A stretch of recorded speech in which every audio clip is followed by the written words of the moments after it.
Baik Ustaz, kita lanjutkan lagi informasinya. Di hari ini ada temuan 2 jasad bayi kembar yang tersangkut di pintu air di kawasan Madukoro, Semarang Barat. Jasad bayi berjenis kelamin laki-laki tersebut pertama kali ditemukan oleh penjaga pintu air ketika tengah bertugas. Sepasang bayi kembar berjenis kelamin laki-laki ditemukan nyaris membusuk di pintu air di Jalan Madukoro, Semarang Barat.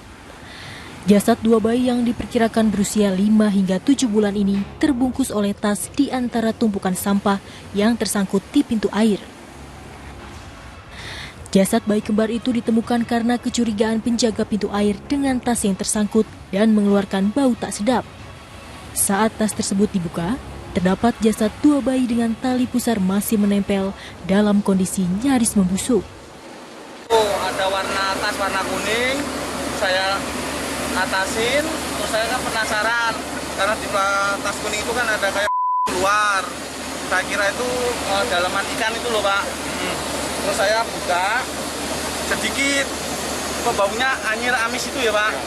Kok ada putih-putih, buka kecil toh, kok ada kakinya. Kelihatan kaki kecil dulu Pak, kaki kecil. Habis itu saya buka besar lagi, kok ada bayi. Polisi yang datang ke lokasi langsung melakukan olah tempat kejadian perkara. Diduga 2 jasad bayi ini sengaja dibuang di lokasi lain dan akhirnya terbawa arus. Dan dari Satreskrim Polres Tabes mendatangi TKP.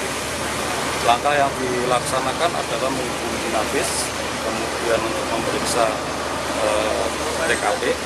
Jasad kedua bayi tersebut akhirnya dibawa oleh tim kepolisian guna menjalani identifikasi lebih lanjut di Rumah Sakit Dr. Karyadi Semarang. Agus Hermanto melaporkan dari Semarang.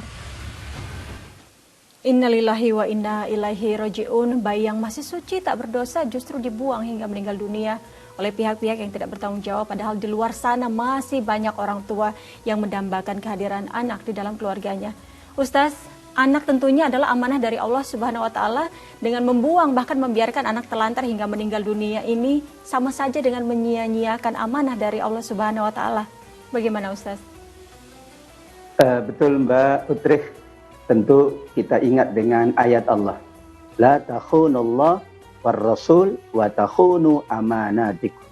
Jangan kalian mengkhianati amanah Allah. Anak dan keluarga adalah amanah dari Allah Subhanahu wa taala.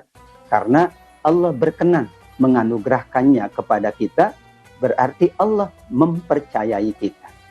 Tidak akan terjadi perbuatan tercela dan dosa besar ini terhadap orang tua yang memahami dan memaknai bahwa anaknya adalah amanah dari Allah. Kita dengan sesama manusia sendiri, kita menjaga amanah dengan baik, merawatnya, memeliharanya, barang yang dititipkan kepada kita. Bagaimana dengan yang menitipkan itu Allah Subhanahu wa taala? Sesungguhnya Allah telah mengingatkan juga di ayat yang lain bahwa orang tua punya kewajiban besar kepada anaknya, kepada keluarganya. Kewajiban besar ini nanti akan hanya oleh Allah Subhanahu wa taala. Jadi teringat Mbak Utrih, masa jahiliyah dahulu anak dikubur hidup-hidup. Masya Allah, tidak ada dosanya, tidak ada salahnya, tapi anak dikubur oleh orang tuanya. Wa idzal mau'u datu su'ilat. Dan nanti anak yang dikubur hidup-hidup, anak yang dibunuh dengan cara apapun akan ditanya oleh Allah. Alasan apa, dosa apa anak tersebut dibunuh oleh orang tuanya yang tidak bertanggung jawab. Perbuatan ini kata Imam Ghazali adalah melanggar fitrah orang tua. Fitrah pula keluarga.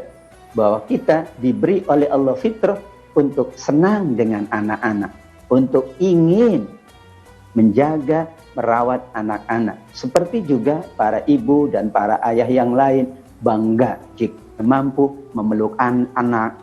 Bahkan ingin menimang anak. Bagaimana mungkin fitrah ini dirusak oleh orang tua yang tidak bertanggung jawab atas amanah Allah Subhanahu wa taala. Na'udzubillah. Nauzubillah min zalik. Namun Ustadz, bagaimana jika orang tua tidak mampu secara ekonomi untuk memelihara anak mereka? Di sini Allah Subhanahu wa taala tidak membebani seseorang melebihi kemampuannya.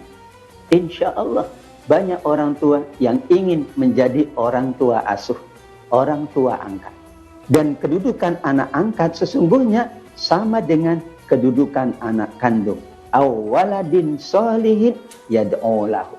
Anak yang oleh orang tua siapapun, anak yang dibesarkan, anak yang dipenuhi kebutuhannya oleh siapapun, nanti anak ini akannya dan akan menjadi amal jariyah. Doanya mustajab di sisi Allah Subhanahu wa taala. Jika orang tua tidak mampu, insya Allah banyak pihak lain, banyak ayah dan ibu yang lain yang siap untuk mengasuhnya, yang siap untuk memenuhi kebutuhan anaknya, dan mereka yakin pahala besar menanti dari Allah Subhanahu wa taala. Amin ya rabbal alamin. Amin, amin ya rabbal alamin.